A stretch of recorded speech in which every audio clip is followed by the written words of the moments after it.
Hello students, आपका स्वागत है आकाश स्टडी पॉइंट में। और आज हम बात करने वाले हैं पंडित दीनदयाल उपाध्याय जी के जीवन के बारे में और उनसे जुड़ा उनको के साहित्यिक परिचय। एंड स्टूडेंट्स, ये बहुत ही इंपॉर्टेंट क्वेश्चंस में से एक है जो अक्सर ही हिंदी यूपी बोर्ड एग्जाम में भी पूछा जाता है। सो इसको ध्यानपूर्वक पढ़िएगा। सो चलिए स्टार्ट करते हैं पंडित दीनदयाल उपाध्याय जी का जीवन परिचय।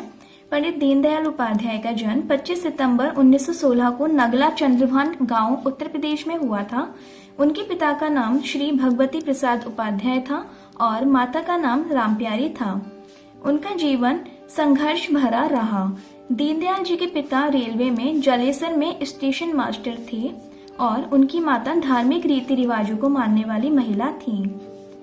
दीनदयाल जी का पारिवारिक जीवन खुशी खुशी चल ही रहा था कि इसी बीच सन 1918 में उनके पिता की मृत्यु हो गई, जब दीनदयाल की उम्र सिर्फ 2.5 साल की थी। ऐसी स्थिति में उनके नाना जी ने उनके परिवार को संभाला व पालन पोषण किया। इसी बीच उनकी माता भी बीमार रहने लगी और उनका स्वर्गवास हो गया, जिससे वे अनाथ हो गए।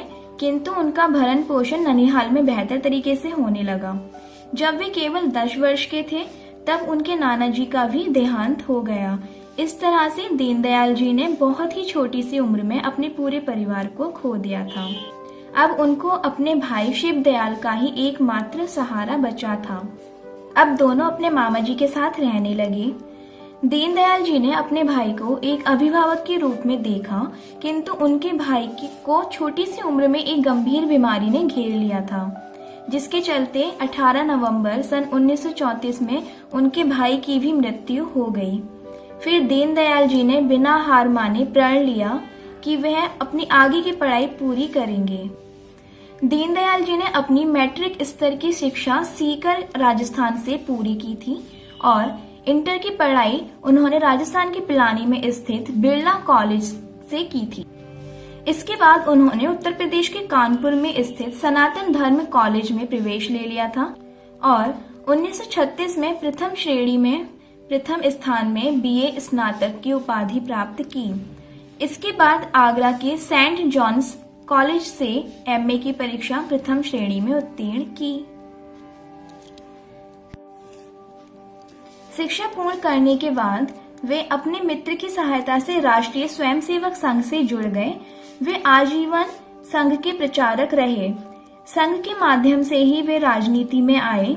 इसके बाद भारतीय जनसंघ के महामंत्री बने।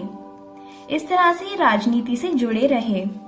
पंडित दीनदयाल जी का निधन अचानक हो गया था। जिस वक्त उनकी मृत्यु हुई थी उस वक्त वे महज 51 साल के थे।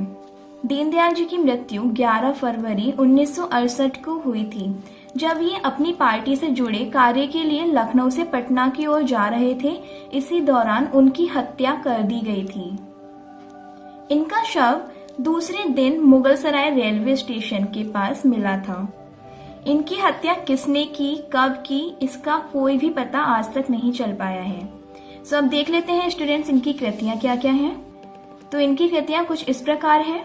2 योजनाएं, राजनीतिक डायरी, भारतीय अर्थनीति का अवमूल्यन, सम्राट चंद्रगुप्त, जगत गुरु शंकराचार्य, एकात्म मानववाद, राष्ट्रीय जीवन की दिशा और एक प्रेम कथा आदि। सो स्टूडेंट्स, ये रही इनकी कृतियां। सो आज के लिए बस इतना ही। हम उम्मीद करते हैं आपको ये जीवन परिचय अच्छी तरह से समझ में आ गया होगा। अगर ये वीडियो आपके लिए हेल्पफुल रहा है और आपने अभी तक हमारा चैनल सब्सक्राइब नहीं किया है तो इस वीडियो को लाइक कीजिएगा और आप हमारे चैनल को भी सब्सक्राइब कर सकते हैं, जिससे कि आपको हमारे वीडियोस की नोटिफिकेशन सबसे पहले टाइम से मिल जाए। एंड स्टूडेंट्स, अगर आपको इस जीवन परिचय से रिलेटेड कोई भी क्वेरी है तो आप हमसे कमेंट सेक्शन में पूछ सकते हैं और साथ ही आप हमको सजेस्ट कर सकते हैं कि आपको अगला टॉपिक कौन सा पढ़ना है और हम आपके साथ वीडियो बनाकर नॉलेज शेयर करेंगे। सो आज के लिए बस इतना ही। मिलते हैं अगली वीडियो में। Till then good bye, take care.